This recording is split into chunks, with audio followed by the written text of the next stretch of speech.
female perpetrators of abuse are simply just not held accountable or culpable in the same way as men.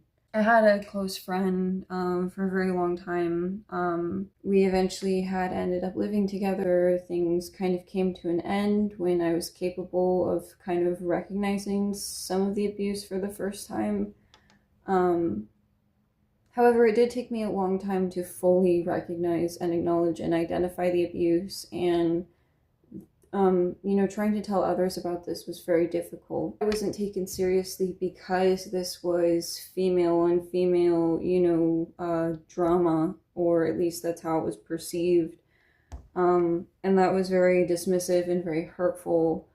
I did tell a few close friends initially about everything, and at first it was just kind of perceived as a falling out, like I had said. And then when I had attempted to go into more detail about the other abuse, and it didn't matter how much detail I went into, it didn't matter how severe it was what I was telling them that she had done, they still showed full support for her as an individual, and these were very close friends.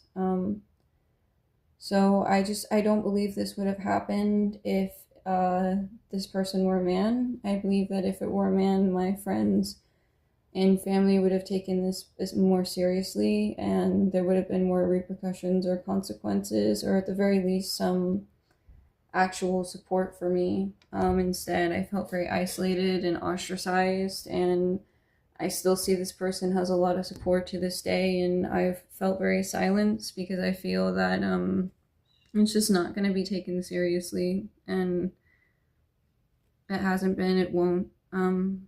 But I've never catastrophized what has happened, and I've only stated what has happened. But I don't know, if it was a man, do you think this person would have faced any repercussions? They did check off every box as far as how the abuse eventually manifested. And the psychological and emotional was sustained for a very long time.